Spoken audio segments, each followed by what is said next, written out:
Hey guys, I'm back with part 2 of the Rooters Arc is Good, and I'm recording this video on a brand new microphone. I spent like $90 on this thing hoping I would sound better, but so far all I got for it was a bunch of audio problems, and I still sound like a robot. But who knows, maybe to you guys I sound better. Before I get to the video though, if you haven't seen part 1 you should probably go and check it out now, because I'm not going to bother recapping too much from that video since it would just take too long. So pause this and come back when you're done. All good? Okay then, let's jump right into it. In part 1 of this video, I talked about how the Omniverse Rooters arc brilliantly rewrote the 11-year-old Kevin to better line up with his Alien Force counterpart. But what I didn't get a chance to talk about was how the Rooters arc also managed to fix the 17-year-old version of Kevin. So let's talk about that now, shall we? What I love most about Omniverse Kevin in this arc is that he feels responsible for what's happened to the plumber's helpers. He says it's his fault that they can't live normal lives, and he's not wrong. If it wasn't for him, Cervantes would never have been able to mutate the children like he did. So Kevin feeling responsible makes sense. And it's what I, as a fan and critic, have been dying to see. Kevin being forced to take some responsibility for his actions is something I feel they should have done a long time ago. Instead of the whole, oh, absorbing energy makes him crazy, so it wasn't really his fault explanation that we got. The Rooters arc brilliantly forces Kevin as a character to confront all the bad things he's done in the past and face it head on. We have to do something! I have to do something. You all could have lived normal lives if it wasn't for me. I'm not putting you in harm's way again now. This scene shows just how much this version of Kevin has grown, both from his psychotic 11-year-old self from the classic series and the more self-centered version from UAF. He's truly become a hero now, concerned about the lives of others and is willing to put his own life on the line to save them. This makes the story all the more engaging in my opinion, because you really want to see this version of Kevin come out on top. And it's what makes this next scene that I'm about to show you all the more emotional. He's my best friend! The complication. Your memories were altered to get you close to the target. You were not supposed to get that close. Who was it that drove you mad? Who was it that sent you to the null void when you were only a child? You know what you must do, Agent Levin. Save the universe from Ben Tennyson. Be the hero you are always meant to be. This is one of the very few times in any form of media where I've actually believed one of the main characters was going to become a bad guy, because why wouldn't he? Everything Cervantes was saying was kind of true if you looked at it from Kevin's perspective. Ben did ruin Kevin's life when he trapped him in the null void. Cervantes was only helping him get revenge, and to stop Ben from misusing his powers. So when Kevin decides to team up with Cervantes and claims that Ben was never really his friend and was only ever his mission, it really manages to hit home, because it makes sense. Kevin's memories were altered to get him closer to Ben, so none of the stuff we see from Alien Force or Ultimate Alien Force is really the true Kevin from the classic series. So it makes sense that once his memories are restored, he hates Ben once more and wants to kill him for what he's done to him. This also helps make the inconsistencies with Kevin's character in Alien Force and Ultimate Alien Force make a lot more sense, and in my opinion, makes it better when you go back and rewatch those shows, because now when I go back and rewatch those shows, I'm not just sitting there thinking, why is Kevin acting so differently all of a sudden? Why is he so inconsistent with his original portrayal? Now, I'm watching a Kevin who has no idea who he truly is, slowly but surely get closer to Ben and fulfill his mission of revenge that he doesn't even remember having. But even though the memories and persona are fake, what this Kevin goes through is still real. He still gets into a relationship with Gwen, slowly but surely maturing into a better person because of that relationship. He still chooses to let his father's killer fall to his death for all the grief and trauma he's caused Kevin. He's still that same guy that's so terrified of becoming a monster again, and who eventually does become a monster again to try and stop Agregor from taking over the galaxy. And he's still that same guy that loves his car more than anything else in the whole world. What did you say? Almost anything in the world. Or in other words, even though Kevin's memories might not be real, our memories of this character are. The Rooters arc manages to keep all the best aspects of the UAF Kevin, while getting rid of all the aspects that brought him down. For example, I've already talked about why I dislike the Kevin and Gwen relationship in another video, as I feel like it stops Kevin from really having to develop on his own as a character. But with this retcon, that's not really needed. He already is developing as a character, he just doesn't realize it yet, and neither do we. But what I love even more about the Rooters arc is Kevin's final decision. Like I said earlier, I truly believed that this version of Kevin could go evil, and it looked like he was for a little while there. But at the end, his plan becomes clear. The whole time he was tricking Cervantes, using the same underhanded and manipulative tactics Cervantes taught him in order to trick him, so he could destroy his mind control powers for good and free all the other Rooters. It's just a beautiful scene. Kevin!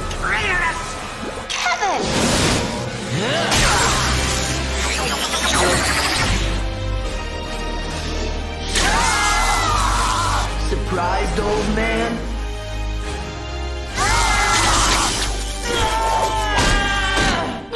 I just don't get how people can dislike the Rooters arc after a scene like that. Yes, it changed things, but it honored the core of Kevin's character from both the original series and UAF, which, as I hope I've illustrated throughout the course of both this and part 1, is a very difficult thing to do, because UAF and classic Kevin were so different, but this arc pulled them together beautifully. I mean, hell, even that final scene could have been either version of Kevin. It can be seen as the classic series Kevin finally letting go of all of his anger towards Ben and doing something truly noble in stopping Proctor Cervantes, the man who manipulated and twisted his morality and dozens of other children's as well. Or it can be seen as the UAF Kevin, using his typical bad guy persona to blend in and trick the bad guy, only to trick him at the end and take away all of his powers. Admittedly though, that's kind of an advanced interpretation. Like, I don't really think the writers were thinking through that much when they wrote that scene. But even still, I like to think that the classic series Kevin was in there somewhere, and he finally let go of all of his anger and rage, and accepted his new life with open arms, choosing to leave his old life of anger and rage behind him, represented in Proctor Cervantes, who is left trapped in the null void with no way out due to all of the crimes he has committed towards Kevin. Again, probably not what the writers were really thinking of, but I feel like it's there a little bit. And I like the interpretation personally, but I think I've made my point on Kevin throughout part 1 and 2 of this video. So now, let's move on to the big bad of this arc, Proctor Cervantes. So, Proctor Cervantes. My feelings on this character have changed a lot throughout the conception of this video. Originally, I expected to come on here and tell you guys how he was the best part of the Rooters arc, since I remember really liking his character when I first watched it. But upon a rewatch, I found I had a lot of problems with Cervantes as a character compared to when I first watched it. This is gonna be kind of hard for me to explain, but basically, I like Cervantes conceptually as a villain in the Rooters arc, but I don't like him as a character in the Rooters arc. Let me explain the first part about what I just said. I like Cervantes conceptually as a villain in the Rooters arc. Let me dive even deeper into that statement and say, I like Cervantes as an antagonistic force throughout the Rooters arc. You guys understand what I'm saying, right?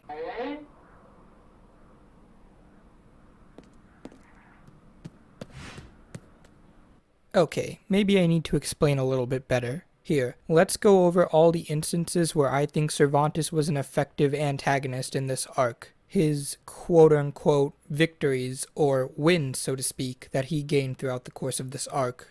Let me also just say that normally I don't really like to do this. Like, I don't really think talking about what the villains did, so to speak, is really an effective way of glancing at them as a character, because it just kind of boils them down to what they were doing and not why. Like, under this lens, technically villains like the Forever King, who are widely disliked in the fandom, could be considered the best, because the Forever King united 10 different Ben 10 villains all under his one rule, gained the power of the sub energy, and then left those 10 villains to take out the Tennysons, all while he made his escape. But anyways, that's besides the point. I'll come back to this point later, but basically, for now, the reason why I'm doing this is because I think it's important to note what Cervantes did in this arc that made me like him so much in the first place.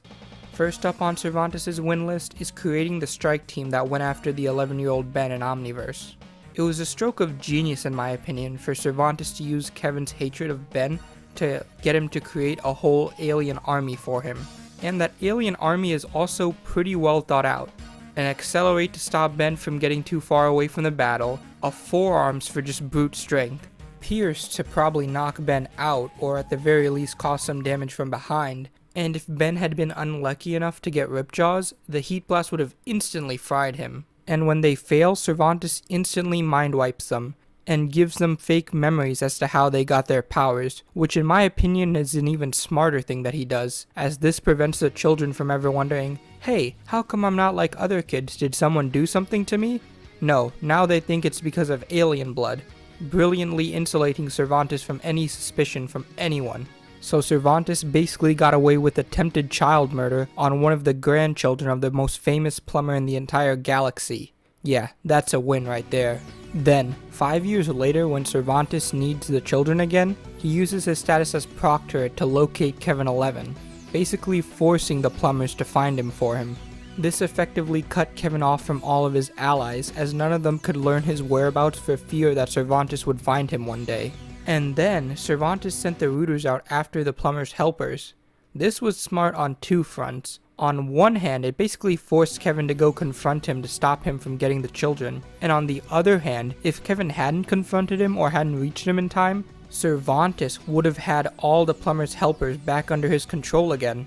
And at that point, he could have either sent them out after Kevin to retrieve him, or just straight to Ben to kill him. But the wins don't stop there, folks. Cervantes then seemingly turns Kevin back to his side and sends him out after Ben, turning one of Ben's greatest allies against him. Then, when Kevin finally captures Ben, he brings him to Cervantes, who already has a machine set up that will destroy Ben and the Omnitrix on a subatomic level. Do you see what I mean by Cervantes being a great antagonistic force in this arc? All these wins really make Cervantes a greater villain because he's really able to effectively pose a threat against the entire Ben 10 team.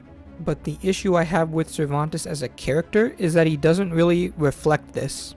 Like, sure, his motivation of wanting to wipe out Ben because he thinks he's too dangerous to exist is a good one, but as a character I feel like Cervantes is kind of lacking. In the first part of this video I called him a cartoon villain, and while I do think that's a little harsh, it perfectly illustrates my problem with this character. His dialogue and persona are just so over the top cartoony. He just feels like a mustache twirling villain in the first part, and even in Weapon 11 Part 1 this doesn't really change. It's only his speech about hating Ben that really makes him interesting to me. But that speech comes at the very end of Weapon 11 Part 1, and in Part 2 he's more or less just there, as the focus is really on Kevin at that point. The issue I have with him just being kinda there is the fact that his motivation of wanting to get rid of Ben because he believes Ben is just an arrogant child with one of the most dangerous weapons in the universe is really interesting. It's basically a reflection of what the fandom at the time thought of Ben in Omniverse. So many people thought Ben had regressed and become so much more childish and immature. So it's really interesting to me to see a villain actually reflect what the real life fans thought of the show. I just wish we could have seen more of it. In fact, I wish the Rooters arc as a whole was a little longer. It would have been the perfect 4-parter in my opinion. But anyways, I hope I've been able to illustrate my feelings towards Proctor Cervantes. Don't think that I think he's a bad character, because he's really not. His motivation is spectacular, and his relationship with Kevin, despite literally just being made up for the Rooters arc, feels very natural and like it was there the whole time, and really adds a lot of depth to this arc, at least in my opinion.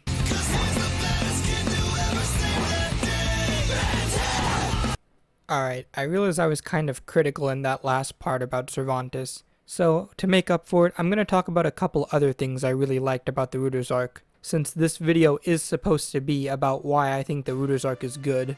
Most of these points are pretty minor, so I get if you want to skip over this part, but there were some other things the Rooters arc did that weren't major that I think deserve to be focused on. The main thing I want to highlight is Argit. I really liked seeing his and Kevin's friendship come to fruition in this arc. We got to see how they first met and got along, and it was honestly really interesting. I had always assumed, based off Alien Force and Ultimate Alien Force, that Argit had been kind of manipulative and skeevy towards Kevin from a young age, and eventually Kevin grew wise enough and ditched him. But this arc kind of implies the opposite, like Kevin is still kind of a cruel, mean 11-year-old, whose only real redeeming qualities is that he throws Argit some scraps, and doesn't immediately snitch on him when he tries to escape Cervantes. It just seemed surprisingly dark for something in Omniverse, but it really managed to make me feel sympathy for Argit, who basically became friends with the first person that didn't treat him like dirt, which is kinda sad in a way, and makes a lot of his later behavior make a lot more sense. I also really appreciated Argit as comedic relief throughout the Rooters arc. Normally Argit's comedy doesn't really do it for me just cause he kind of gets on my nerves, but in this arc it just really worked for some reason. That scene where he tells Gwen not to go into the Null Void because it would make his best friend's sacrifice be in vain was pretty funny, to be honest. But it was also sadly kinda relatable, because it makes sense why Argit wouldn't be super excited about going back to the people who had imprisoned him for so long. For once his whole cowardly persona really made sense, especially considering just how cruel we know Proctor Cervantes can be. And speaking of Proctor Cervantes, I really liked his final fate of being trapped in the Null Void. Like I mentioned in the Kevin section, I kind of see it as Kevin symbolically leaving his old life behind, represented in Proctor Cervantes. But I also like it as a character ending for Cervantes himself, basically being trapped in hell for all the sins/crimes he's committed. Plus, it's just really nice that for once in Ben 10 we get a definitive ending for a villain. Cervantes is depowered and left without a base in the Null Void, and is no longer a member of the Plumbers and can't call them for help, so he's pretty much trapped there forever. As much as I wanted to see more depth given to Cervantes, I also feel like it's for the best that we don't see any more of him, because this ending is just perfect for him, and also provides closure for him, which like I mentioned earlier is pretty rare for a Ben 10 villain. Oh, and I also liked that Phil was here. I really liked what Omniverse did with the Phil character, as it made him far more sad and tragic than the original series did. And him joining with the Rooters makes perfect sense for him as a character, since he definitely has a grudge against the Tennyson family for leaving him in the Null Void, and Cervantes likely saw him as the prime example of Ben misusing his powers and trapping someone in the Null Void forever. I do wish we could have seen one last interaction between Phil and Max before he's trapped in the Null Void forever, but I guess there was already enough going on in this arc, and it's not a deal breaker that it didn't happen. But that about wraps this part up, guys. Hope you guys enjoyed the new video, and let me know what you thought of the brand new mic. I feel like it's either too quiet or too loud at points, and I can't really adjust it very well. Plus, I know I still sound like a robot, so I apologize for that. Hopefully I at least had some more emotion in my voice for once in this video. But yeah, see you guys in the next vid.